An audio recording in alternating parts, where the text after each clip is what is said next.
kita berada dalam satu situasi di mana rakyat melihat bahawa pembangkang berpecah, rakyat melihat bahawa pembangkang tidak bersatu, rakyat melihat bahawa pembangkang seolah-olah tidak boleh serang kerajaan sebab kerajaan ini macam tak ada lawan dia, kan? Sama juga isu kalau ada yang tanya berkaitan dengan Azam Baki, sama juga isu berkaitan dengan penulisan Bloomberg yang berkata tentang corporate mafia atau mafia korporat tersebut. Kerajaan menjawab, kerajaan kata, oh kita dah selesai dah isu ini sebab ada jawatan kuasa siasatan bebas. Pada saya, perkara ini mudah. Pertama, ada satu expose, ada satu berita, dan berita ni bukan berita daripada penulisan picisan atau penulisan orang biasa, bukan daripada berita penulisan orang-orang di Facebook, tapi ini adalah satu portal berita yang dikenali seluruh dunia dan dihormati seluruh dunia. Bloomberg yang menulis ni, dan Bloomberg menulis ni, dakwaan dia bukan CP-CP, dakwaan dia tepat kepada individu, tepat pada agensi dan tepat juga kepada isu-isu terkait dengan salah guna kuasa, terkait dengan salah guna agensi, terkait dengan ugutan, terkait dengan perlakuan jenayah dan sebagainya. Okey, kalaulah isu ini timbul, maka kita tidak boleh sapu perkara ini bawah kapet.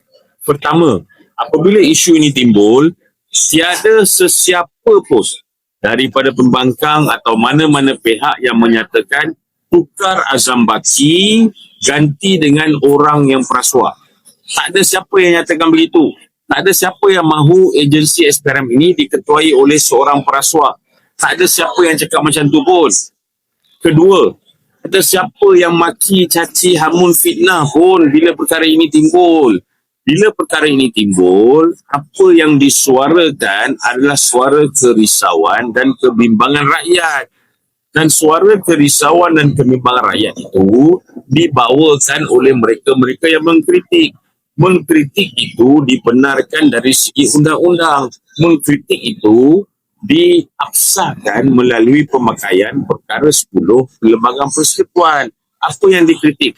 Yang dikritik adalah kalaulah betul Azam Baki ada jumlah saham yang memasuki nilaian RM800,000, maka pertama, dia telah melanggar Perkeliling Penjawat Awam, dan B, ia menimbulkan kerisauan. Bagaimana mungkin seorang ketua agensi yang pada asasnya mengetuai agensi yang mempunyai kaitan dengan integriti boleh dibenarkan langgar integriti? Dan C, apabila isu corporate mafia, kartel mafia korporat di dalam SPRM ini, seolah-olah dengan pelbagai dakwaan dan tuduhan di dalam artikel tersebut, kontrol agensi SPRM menyalahgunakan agensi SPRM, menunggang agensi SPRM sehingga boleh kaut keuntungan daripada syarikat-syarikat lain. Maknanya ada satu kegagalan dalam sistem. So apabila ada satu kegagalan dalam sistem, dakwaan ini haruslah disiasat. So tak ada siapa pun yang bagi tahu bahawa SPRM ni kena dibubarkan dan Azam Baki kena digantikan dengan perasuah yang lain. Tapi kenapa Anwar Ibrahim jawab macam tu? Kenapa Anwar Ibrahim terlalu marah sangat ni bila kita suruh Azam Baki direhatkan dan kita suruh Azam Baki disiasat? Kenapa Anwar Ibrahim kata, oh berilah dia peluang, dengar penjelasan dia dulu? Kenapa tak nak dengar penjelasan Tun Dr. Mahathir? Kenapa tak nak dengar penjelasan Daim? Kenapa tak nak dengar penjelasan Rafizi? Kenapa tak nak dengar penjelasan pembangkang apabila mereka dikaitkan dengan berbagai kes? Tapi kamu Anwar Ibrahim buta tulis saja, chop dan gamkan semua orang sebagai penyakau, rasuah, bilion, pencuri. So bila kena kepada kepentingan kamu, bila kena kepada orang yang kamu nak jaga, bila kena kepada orang yang harusnya berada di bawah kamu, oh kita kena dengar penjelasan.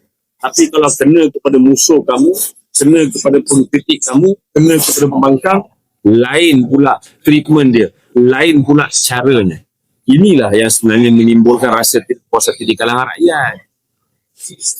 So apa yang kita minta buat? kita dapati bila jawatan kuasa siasatan bebas ini ditubuhkan oleh kabinet, ini pun menjadi masalah. Kenapa tuan-tuan dan puan-puan? Dengar perkara ini elok. Yang sekarang menjadi subjek pertuduhan, dakwaan, berasas atau tidak berasas itu untuk mahkamah nanti tentukan, kerana Azam Baki dah saman Bloomberg, dan Bloomberg pula menyatakan bahawa dia sticking with their story, bahawa mereka tetap dengan cerita mereka kata mereka betul, Azam Baki kata mereka salah. Siapa yang betul, siapa yang salah, mahkamah akan tentukan. Sebab Azam Baki dah saman Bloomberg di mahkamah. Tapi pada masa yang sama, kalaulah ini sahaja yang dilakukan oleh kabinet, di mana diadakan satu jawatan kuasa bebas, Azam Baki tempoh dia akan tamat pada Mei tahun ini.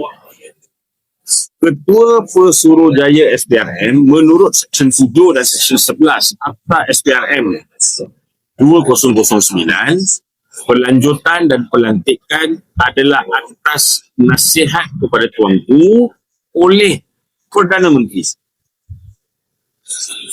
Yang ada di dalam jawatan kuasa siasatan bebas yang diketuai oleh Peguam Negara menurut perkara 145 dan juga pelantikan Peguam Negara adalah atas nasihat Perdana Menteri. Ketua Setiausaha Negara, seorang lagi yang berada dalam jawatan kuasa bebas, dan seorang lagi iaitu Ketua Perkhidmatan Awam. Mereka juga ada diberikan nasihat pelantikan mereka, pelanjutan mereka oleh Perdana Menteri. Dan kenapa perkara ini penting? Perkara ini penting kerana salah satu dakwaan di dalam Bloomberg tersebut adalah terkait dengan kartel corporate mafia dengan sebuah syarikat yang dikenali sebagai MMAG. MMAG ni ada satu nama di dalam syarikat tersebut dulunya, iaitu Farhaj Wafa Salvador. Nampak tak? Kenapa ini jadi masalah? Ia menjadi masalah kerana seolah-olah mereka-mereka yang ada laba politik, mereka-mereka kepentingan Perdana Menteri ini sekarang ini semuanya adalah pembuat keputusan tersebut. Sebab itulah perkara ini tidak adil. Sebab itulah apa yang seharusnya dilakukan adalah pertama, Azam Baki direhatkan buat sementara waktu. Kedua, ada satu laporan polis yang telah difailkan oleh Albert Ting. Albert Ting punya laporan polis tersebut mestilah disiasat sepenuhnya. Bila agensi polis siasat, barulah siasatan itu akan telus. Macam mana? Bagaimana mungkin pihak yang ada kaitan dengan Anwar Ibrahim nak siasat pihak yang ada kaitan dengan Anwar Ibrahim tentang isu yang ada kaitan dengan Anwar Ibrahim? Macam mana dan bagaimana mungkin ketua agensi SPRM yang ada fail atas semua orang disiasat sedangkan beliau masih lagi ada akses kepada pejabat SPRM, sedangkan dia masih ada lagi akses kepada fail-fail dalam SPRM, sedangkan dia masih lagi ada kuasa untuk memberi arahan kepada pihak-pihak yang beliau akan siasat. Inilah masalah paling besar dalam Malaysia sekarang ni. Satu kegagalan sistem, satu kegagalan untuk menunjukkan kepada rakyat Malaysia bahawa siasatan ini bebas. Siasatan itu tidak akan jadi bebas dengan hanya menggunakan perkataan bebas, tuan-tuan dan puan-puan. Siasatan ini mestilah kelihatan bebas dan mestilah dilihat sebagai bebas dan mestilah dilakukan secara bebas. Untuk itu, tidak ada pilihan lain kecuali Azam Baki mestilah direhatkan dan orang lain menggantikan tempat beliau buat sementara waktu.